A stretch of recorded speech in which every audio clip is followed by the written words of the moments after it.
Annonceurs, entrepreneurs, promoteurs et chefs d'entreprise, choisissez dès à présent votre meilleur partenaire média, Ideal Production. Ideal Production est basé à Cotonou au Bénin. Ideal Production, le partenaire exclusif de Sika TV en Afrique.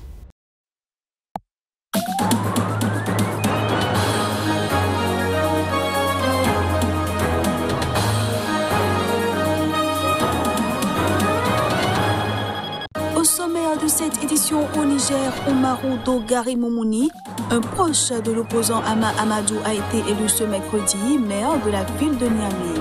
C'est ce qu'a indiqué le gouvernorat de Niamey. L'ancien président mauritanien tombé en disgrâce, Mohamed Ould Abdelaziz, a assuré lors d'une conférence de presse à Nouakchott qu'il continuera à faire de la politique, et ce, malgré les poursuites judiciaires. Et puis, une Rwandaise expulsée des États-Unis comparaît devant un tribunal à Kigali. Béatrice Mounieniesi est poursuivie pour 7 crimes liés au génocide.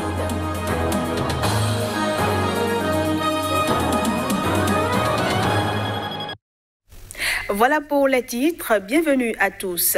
On démarre cette édition par le Niger où Oumarou Dogari Moumouni, un proche de l'opposant Ama Amadou, a été élu ce mercredi maire de la ville de Niamey. Il avait déjà occupé ce poste en 2011 avant d'être limogé en 2013. 48 heures après l'installation des nouvelles autorités locales, les conseillers communaux de la ville de Niamey ont procédé à l'élection du maire ce mercredi à l'hôtel de ville de Niamey. À l'issue du vote, c'est le candidat du parti de l'opposant Ama Amadou qui l'emporte. Oumarou Dogari Moumouni a été élu face à Amadou Moussa Ibrahim, le candidat du parti nigérien pour la démocratie et le socialisme, PNDS, au pouvoir depuis 2011. Ce dernier a recueilli 20 voix sur les 45 votants. Moumouni fait ainsi son retour à la tête de la mairie de Niamey, poste qu'il avait occupé en 2011 avant d'être limogé en 2013 par une décision du Conseil des ministres. Selon le rapport du ministère de l'Intérieur, il avait été limogé pour acte de mauvaise gestion, endettement irrégulier d'une part et d'autre part, hypothèque irrégulière sur des biens insaisissables. Oumarou Dogari Moumouni va succéder à Mokhtar Mamoudou, qui a été nommé en août 2017 président de la délégation spéciale de la ville de Niamey par arrêté. Le nouveau maire de Niamey est un membre influent du mouvement démocratique nigérien MODEM, de l'opposant et ancien premier ministre Ama Amadou. Le président somalien Mohamed Abdullahi Mohamed dit Famarjo a appelé ce mercredi à un retour au dialogue et à la tenue d'élections. Il a lancé cet appel alors que le pays traverse sa pire période de violence politique depuis des années, déclenchée par l'extension de son mandat. Le président somalien Mohamed Abdullahi Mohamed, mis sous pression par ses alliés, a appelé à la tenue d'élections à l'issue d'une journée de mardi qui avait vu des habitants de Mogadiscio quitter leur quartier, créant de nouveaux affrontements armés. Le dirigeant s'adressera au Parlement samedi afin d'obtenir son approbation pour le processus électoral et appelle les acteurs politiques à tenir des discussions urgentes sur la manière de conduire le vote lors d'une allocution à la nation diffusée sur les médias d'État. Les tensions politiques enflaient depuis la fin du mandat de Farmajo, qui a expiré le 8 février, sans que des élections puissent être organisées. Le 12 avril, le Parlement a voté une loi prolongeant son mandat de 2 ans dans l'attente de l'organisation d'un scrutin à la fureur de l'opposition. L'impasse électorale s'est transformée en affrontement armé dimanche soir, alors que des combattants alliés à l'opposition installaient des barrages dans plusieurs quartiers de Mogadiscio. Le président et les dirigeants du Puntland et du Jubaland, 2 des 5 États semi-autonomes de la Somalie, ne sont pas parvenus à s'entendre sur la manière de conduire les élections. Mardi, 2 États semi-autonomes, ceux de Galmudug et Dir Shabelle, ont officiellement rejeté la prolongation du mandat présidentiel et appelé à la tenue d'élections. Allié de Farmajo, le Premier ministre a salué cette déclaration et appelé à l'accélération d'élections justes et libres. Il a également appelé les commandants militaires à ramener leurs forces à leur base et exhorté les leaders de l'opposition à arrêter les actes et mouvements qui peuvent générer un conflit violent. De la Somalie, rendons-nous en Mauritanie où Mohamed Ould Abdelaziz, l'ancien président, a estimé que les poursuites judiciaires dont il fait l'objet ont été engagées pour l'empêcher de faire de la politique. Il a assuré continuer à faire la politique malgré les poursuites judiciaires. Mon corps, mon âme, ma raison et mes connaissances, je les mets au service de cet État, assure-t-il.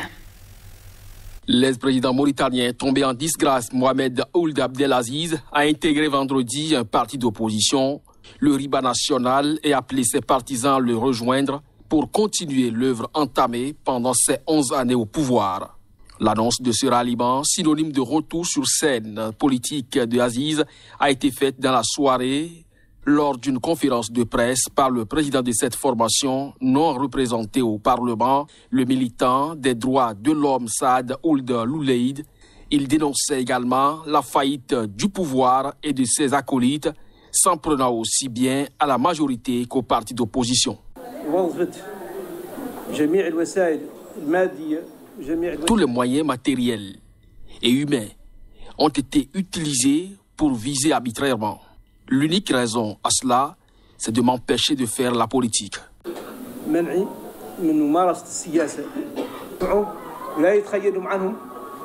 Je veux qu'ils m'entendent.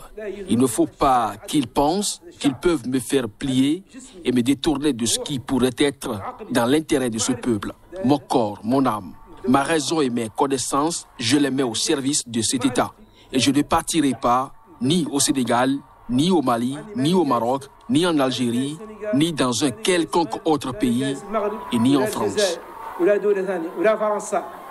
En mars, un juge d'instruction de Nouakchott l'a inculpé de corruption et placé sous contrôle judiciaire, ainsi qu'un de ses gendres, 2 anciens premiers ministres et plusieurs ex-ministres et hommes d'affaires. L'ex-président crie au règlement de compte, tandis que son successeur a constamment invoqué l'indépendance de la justice.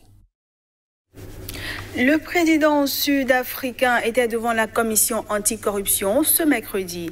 Cyril Ramaphosa a reconnu que son parti, l'ANC, a des faiblesses qui ont favorisé la commission de certaines infractions par les dirigeants.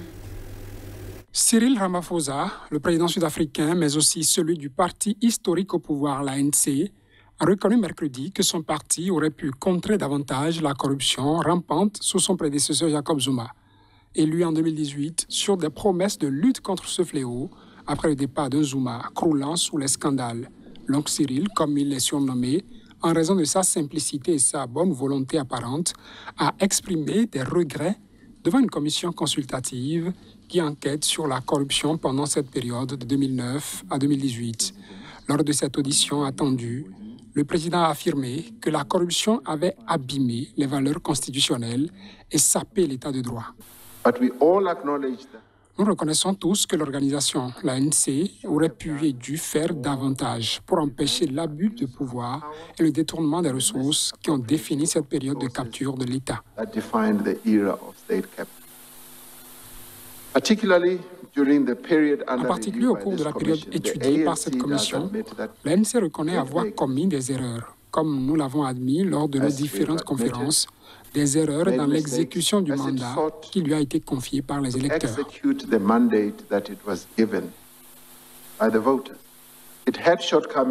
Il n'a pas su répondre aux attentes du peuple sud-africain en ce qui concerne l'application du principe de responsabilité et l'instauration d'une culture de gestion efficace des sanctions.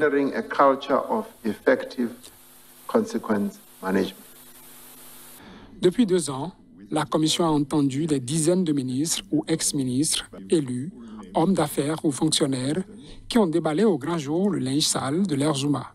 Ces conclusions ne déboucheront pas directement sur des inculpations, mais pourront être transmises au parquet. Et puis, je le disais en titre, une Rwandaise accusée de crimes durant le génocide de 1994 contre les Tutsis a comparu ce mercredi devant un tribunal de Kigali. Elle a été expulsée des États-Unis au début du mois. Les précisions. Béatrice Mouyenyezi, 51 ans, a été arrêtée le 17 avril à son arrivée dans la capitale rwandaise Après avoir purgé une peine de 10 ans de prison aux États-Unis pour avoir menti sur son implication dans le génocide, ce qui lui avait initialement permis d'obtenir la nationalité américaine. Elle est visée par la justice rwandaise de 7 chefs d'accusation liés au génocide, dont ceux de crimes de génocide, incitation à commettre un génocide, complot en vue de commettre un génocide et complicité de viol et d'extermination.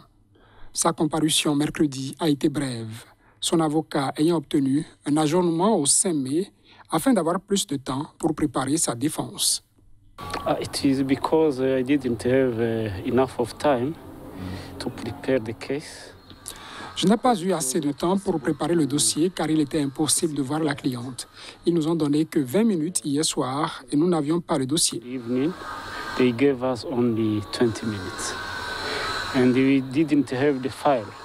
Selon un article de 2015 du Boston Magazine, Béatrice Munyenyezi vivait tranquillement dans un quartier ouvrier aux États-Unis avec ses 3 enfants jusqu'à ce qu'un agent fédéral commence à sonder son passé. Son cas a attiré l'attention alors que son mari et sa belle-mère, une ancienne ministre, étaient jugés pour crime de génocide. Tous 2 ont été condamnés. Son mari, Arsène Shalom Taobali, a notamment été condamné à 47 ans de prison en 2013 par le tribunal pénal international pour le Rwanda, TPIR, d'Arusha, en Tanzanie, pour son rôle dans la milice Interahamwe.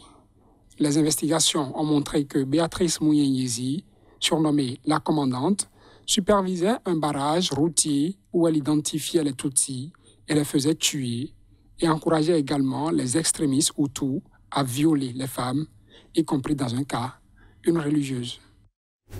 Voilà qui vient mettre un terme à cette édition. Merci à tous de l'avoir suivi.